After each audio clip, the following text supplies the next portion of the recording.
For God سیک یار کو خدا کا خوف کریں. لیکن یہ پروپیگنڈا ہوا. چیف جسٹس آف پاکستان قاضی صاحب کی کردار کشی ہوئی. آج جو ہے نا وہ وزیر قانون جناب اعظم نذیر تارڑ صاحب نے کا ایک ویڈیو کلپ آیا ہے ہمارے پاس. ہمارے کولیگ آج ٹی وی کے اوپر انہوں نے منیز جہانگیر کو انٹرویو دیتے ہوئے یہ بتایا ہے کہ ججز کی ٹرم اپوائنٹمنٹ کے خواہش مند وہ آنے والے چیف جسٹس جناب جسٹس منصور علی شاہ صاحب تھے. قاضی صاحب انکار کر چکے ہیں کہ مجھے توسیع نہیں چاہیے, میں اپنی ٹرم پوری کر کے اکتوبر میں گھر جا رہا ہوں. ٹھیک ہے. اور حالانکہ الزام اور بہتان جو تھا, کردار کشی جو تھی, وہ قاضی صاحب کی ہوئی ہے. تو یہ بہت بدقسمتی ہے اس حوالے سے کہ ہم میڈیا کے ذریعے جس کو مرضی بلی کر دیں اور اس کی ٹرولنگ کر کے اور ایک تاثر بنا دیں لوگوں کے اندر, اور ایک پارٹی کے ہاتھ میں یہ انسٹرومنٹ ہے. بالکل. 4 ججز ایڈ ہاک کے طور پر تعینات کیے جانے تھے, جس میں سے 2 نے انکار کیا. اس پر کرتے ہیں بات, لیکن بریک کے بعد آپ ساتھ رہے گا. Welcome back. بات کریں ہم سپریم کورٹ میں 8 سال بعد ایڈ ہاک ججز کی تعیناتی کی جا رہی ہے. ڈاکٹر صاحب 4 ایڈ ہاک ججز تعینات کرنے تھے, 2 نے تو رضامندی ظاہر کر دی ہے لیکن 2 نے انکار کر دیا ہے. جسٹس مقبول باقی نے ذاتی مصروفیات کو وجہ قرار دیا ہے, جبکہ ہم نے دیکھا کہ جسٹس ریٹائرڈ مشیر عالم نے یہ کہا کہ سوشل میڈیا پر جو مہم شروع کی گئی ہے ان کو وہ پسند نہیں آتی ہے, اس لیے انہوں نے کہا کہ میں معذر چاہتا ہوں اس تعیناتی سے. اب کیا ججز بھی سوشل میڈیا کی مہم یا اس طرح کی ٹرولنگ کو سیریس لے رہے ہیں؟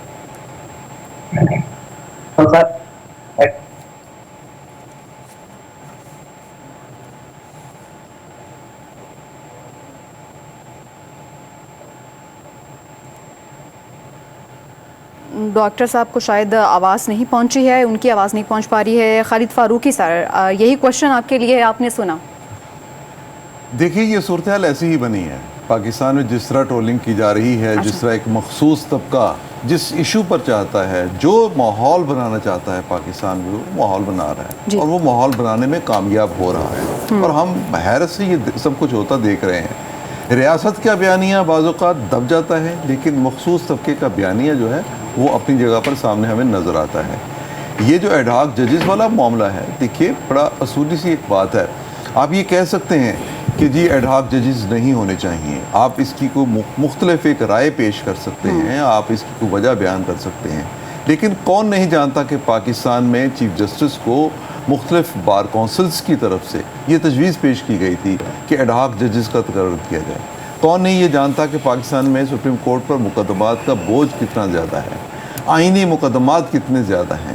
سپریم کورٹ کسی ایک کیس پہ پھنس جاتی ہے, اس کے بعد باقی تمام کیسز سائٹ پہ چلے جاتے ہیں, اور سپریم کورٹ کو وہی ایک معاملہ جو ہے وہ نمٹانا مشکل ہو جاتا ہے. یہ صورتحال جو ہے یہ اپنی جگہ پر ہے, لیکن جو تشویش کی بات یہ ہے, جو ابھی آپ نے جو سوال بھی کیا, تشویش کی بات یہ ہے کہ سپریم کورٹ کے ججز بننے کے اہل افراد یا ماضی میں وہ لوگ جو سپریم کورٹ کے ججز رہے, انتہائی حساس, انتہائی معزز ترین عہدہ ہوتا ہے.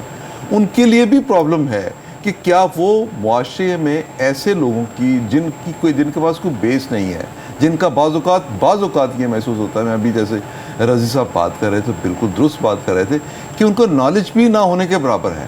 وہ ایسی باتیں کر رہے ہیں جن کا اس چیز سے کوئی تعلق ہی نہیں ہے. وہ مثال کے طور پہ سب سے پہلا پروپیگنڈا اس میں یہ ہوا کہ جناب یہ قاضی صاحب نے توسیع مانگی. دوسری بات قاضی صاحب جو ہے وہ چاہتے یہ ہیں کہ سپریم کورٹ کے اندر کوئی ایسا ماحول پیدا کر دے جس میں وہ اپنے حمایتی ججز کی تعداد میں اضافہ کر لیں. یہ اگر ایسی صورتحال ہوتی جیسا ماضی میں ہم نے دیکھا, میں تو بڑا خوش ہوں. دیکھیے آپ کسی بات سے اختلاف کر سکتے ہیں, آپ کسی فیصلے سے اختلاف کر سکتے ہیں, لیکن جو سپریم کورٹ کا آج کا ماحول ہے, اس ماحول میں تو آپ جتنی اوپننس دیکھ رہے ہیں, آپ مرضی کے ججز نہیں دیکھ رہے, آپ مرضی کے فیصلے نہیں دیکھ رہے, آپ ایک خاص مخصوص قسم کا بینچ بنتے ہوئے نہیں دیکھ رہے. بینچ بننے کے اختیارات آپ نے تقسیم کر دیے, آگے ایک کمیٹی کو دے دیے.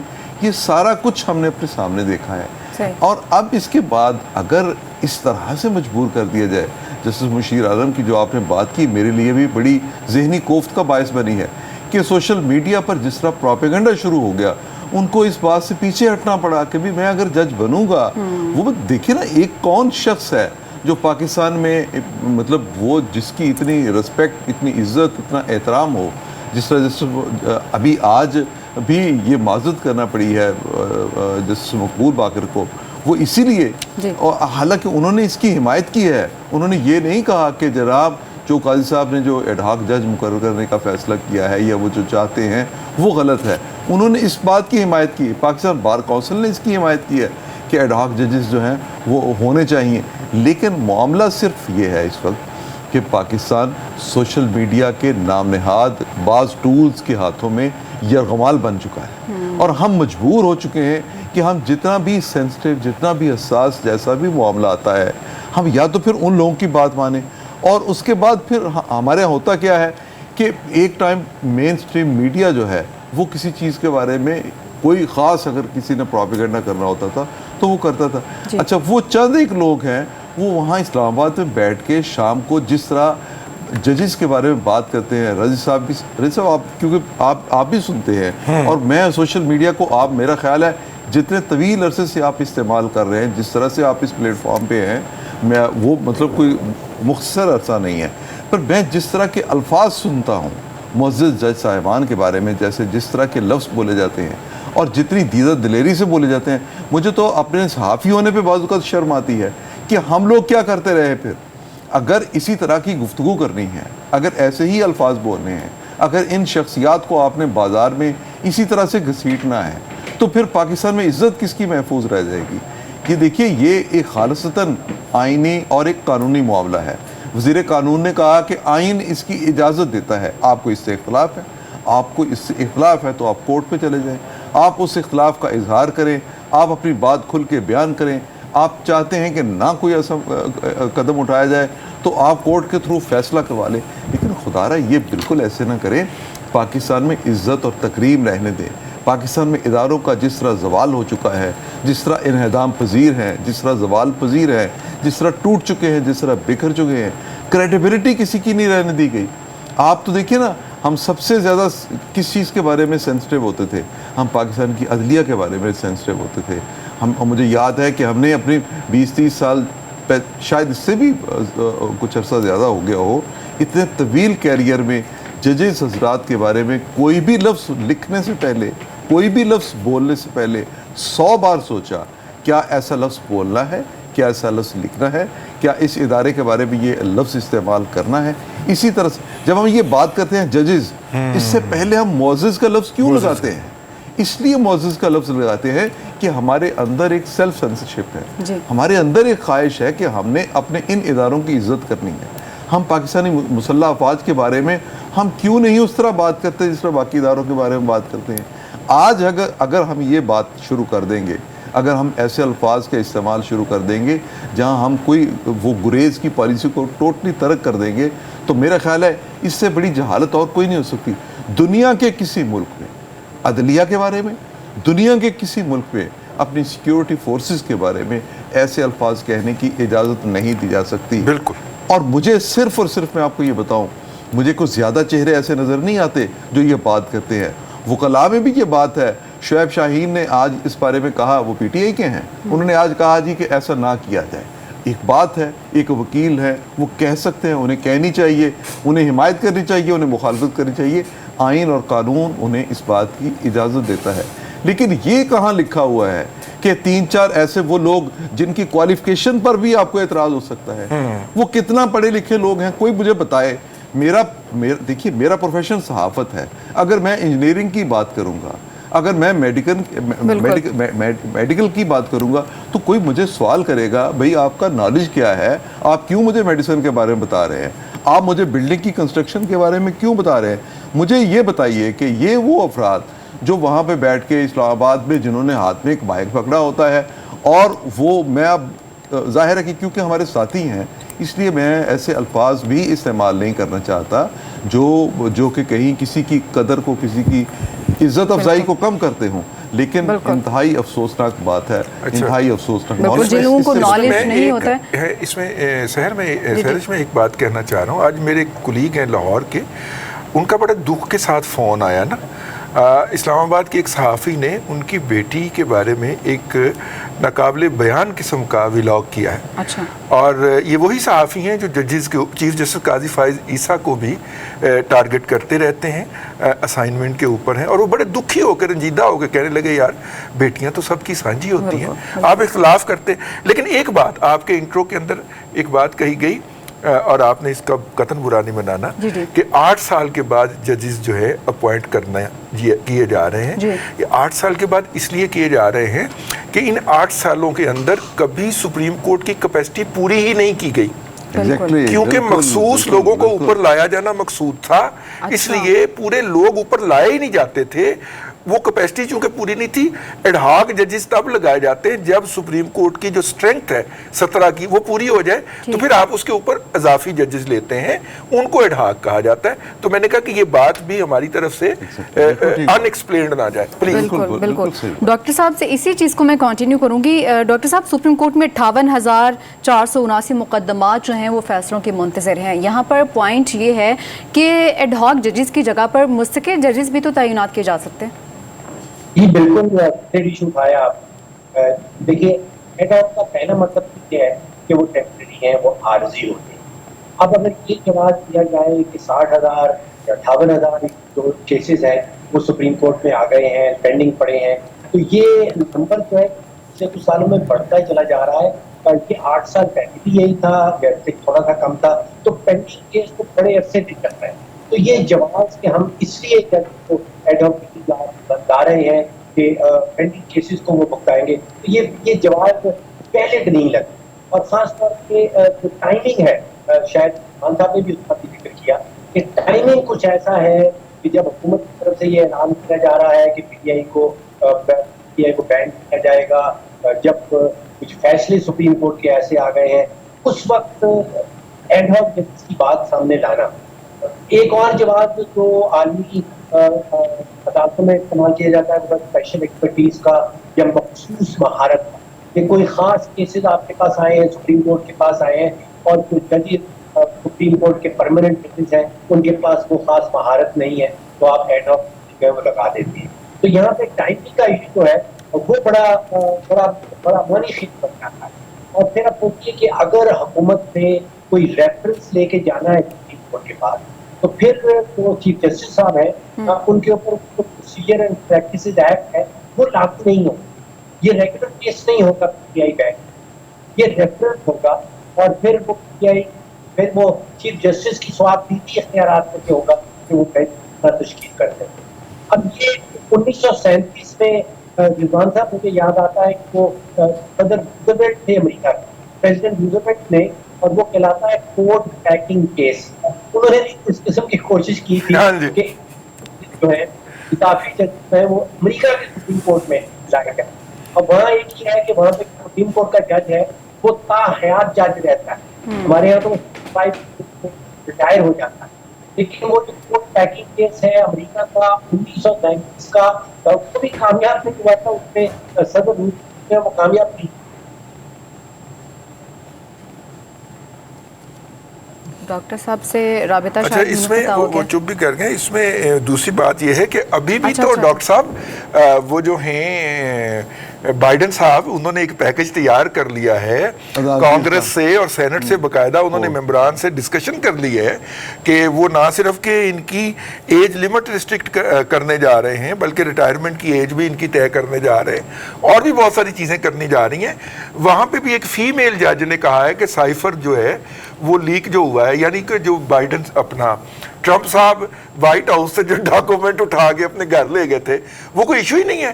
انہوں نے سائفر کے اندر بری کر دیا ٹرمپ صاحب کو, وہاں کا جو سائفر ایشو تھا, تو وہاں کا بھی ٹرمپ جو تھا وہاں کا ٹرمپ کو بری کر دیا, لیکن وہاں کے ٹرمپ کے کان پہ گولی لگی ہے, ٹانگ پہ نہیں لگی. یہاں پر ایک اور اعتراض بھی ہے جو کہ پی ٹی آئی کی جانب سے سامنے آیا ہے. ایڈ ہاک ججز کی تعیناتی پر پی ٹی آئی نے سپریم جوڈیشل کونسل میں جانے کا اعلان کیا ہے, اور بیرسٹر گوہر نے یہ بھی کہا کہ 4 ججز کی ایک ساتھ تعیناتی جو ہے اس کی اس سے پہلے کوئی مثال نہیں ملتی. اب اعتراض اس کس بات پر کیا گیا ہے یہ انور رضا صاحب بتائیں گے.